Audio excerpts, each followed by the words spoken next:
মোদী শুনে রাখতই, কান খুলে শুনে রাখ, বারবার সংখ্যালঘু সংখ্যালঘু এই শব্দ বাংলাদেশে আর চলবে না। দিল্লি না ঢাকা, দিল্লি না ঢাকা, জনতা না জনতা। বাংলাদেশের জনগণ ঐক্যবদ্ধ ছিল, ঐক্যবদ্ধ আছে এবং ঐক্যবদ্ধ থাকবে। রাজপথ, দিল্লি না ঢাকা। ভিকটিম কার্ড প্লে করার যে গেম, সেই গেম কিন্তু আমরা ভুলে গিয়েছি। Action to action. বাংলাদেশে যদি কোন সংখ্যালঘু ভাই বা বোন মরে তাহলে মোদির ভোট বাড়ে।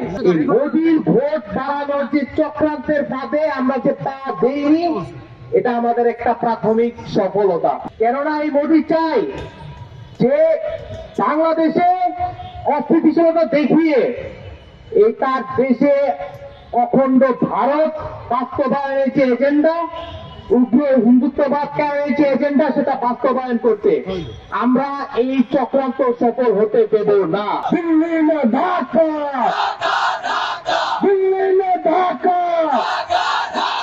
আমাদের এই শান্তিপুর বাংলাদেশটা আজকে এই ছাত্র জনতার স্বাধীনতার এই স্বাধীন বাংলাদেশটাকে ইসকন এই ভারতের আধিপত্যে, ভারতের ইন্ধনে তারা এই বাংলাদেশে সন্ত্রাসী কর্মকাণ্ড পরিচালনা করছে। গতকাল চট্টগ্রামে আমার ভাই অ্যাডভোকেট সাইফুল ইসলাম আলিফ ভাইকে হত্যা করা হয়েছে। আমি এবং বৈষম্য বিরোধী ছাত্র আন্দোলনের পক্ষ থেকে এই হত্যাকাণ্ডের সর্বোচ্চ শাস্তি দাবি করছি। জঙ্গিবাদের কালো হাত, জঙ্গিবাদের কালো হাত। আমরা কখনোই চিন্তা করি না বাংলাদেশের হিন্দু মুসলিম আলাদা। আমরা সবসময় হিন্দু মুসলিম ভাইয়েরা একসাথে একই টেবিলে পড়াশোনা করি, একই টেবিলে খাওয়া দাওয়া করি, একই জায়গায় ঘোরাঘুরি করি।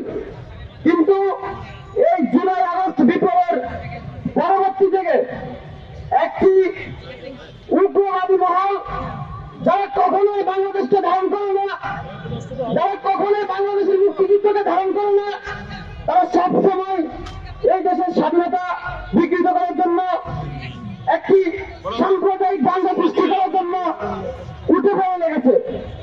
গতকাল অ্যাডভোকেট সাইফুল ইসলাম আলিফ ভাইকে যারা হত্যা করেছে, এদেরকে কোনো ধর্মীয়ভাবে আমি আলাদা করতে চাই না। এরা হচ্ছে উগ্রবাদ, এরা সন্ত্রাস, এরা অপরাধী। এদেরকে প্রতিহত করার জন্য বাংলাদেশের প্রত্যেকটি ধর্মের মানুষকে ঐক্যবদ্ধ হতে হবে। উগ্রবাদের বিরুদ্ধে সচেতনতার অ্যাকশন,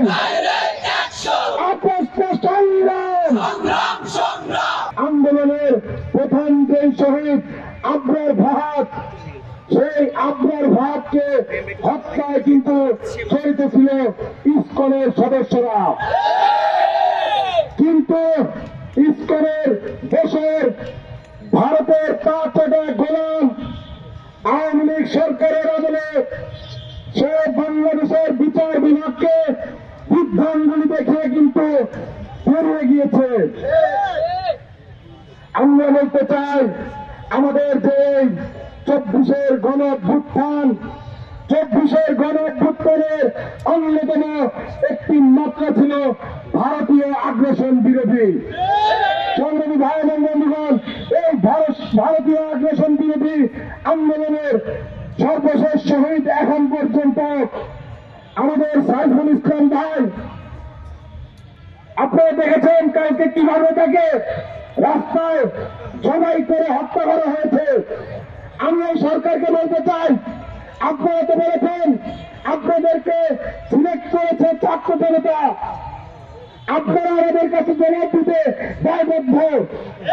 আমরা আপনাদের কাছে জবাব চাই, সেখানে কি কোনো পুলিশ ছিল না? সেখানে তারা ঘোষণা দিয়ে কিভাবে দাঙ্গা বাঁধালো? পুলিশ প্রশাসন কি করে? আমরা দেখেছি কালকে বাংলাদেশ সরকারের তরফ থেকে, ঢাকার তরফ থেকে দিল্লির কাছে জবাব চাওয়া হয়েছে। অ্যাকশন টু অ্যাকশন, উগ্রবাদের বিরুদ্ধে। আমরা বলতে চাই, যত যতদিন বাংলাদেশের ছাত্র এবং জনগণ বেঁচে আছে, জুলাই গণে বিপ্লবের স্পিরিট এবং বিপ্লবীরা যারা মাঝে ছিল তারা বেঁচে আছে, ততদিন পর্যন্ত বাংলাদেশে ভারতের আগ্রাসনবাদ উগ্র হিন্দুত্ববাদকে বাংলাদেশের মাটিতে প্রতিষ্ঠিত হতে দেবে না।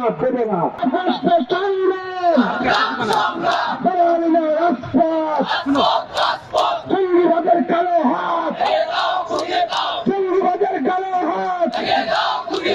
আমি প্রশ্ন করতে চাই আমাদের বাংলাদেশের হিন্দু ভাই বোনদের কাছে, ভারতের থেকে যে পলিটিক্যাল বন্যা আগস্ট মাসে হয়ে এসেছিল বাংলাদেশের দক্ষিণ পূর্বাঞ্চলে, সেই দক্ষিণ পূর্বাঞ্চলের বন্যায় কি হিন্দুরা ভাসে না?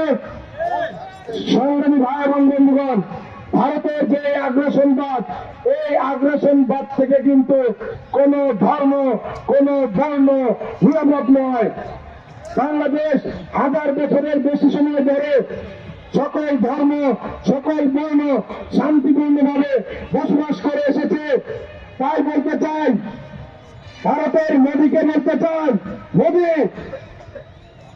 শুনে রাখতেই, কান খুলে শুনে রাখ, বাংলাদেশের জনগণ ঐক্যবদ্ধ ছিল, ঐক্যবদ্ধ আছে এবং ঐক্যবদ্ধ থাকবে। বারবার সংখ্যালঘু এই শব্দ বাংলাদেশে আর চলবে না। বারবার সংখ্যালঘু বলে ভিকটিম কার্ড প্লে করার যে গেম, সেই গেম কিন্তু আমরা ভুলে গিয়েছি। আমরা কিন্তু সংখ্যালঘু তত্ত্বকে অস্বীকার করি।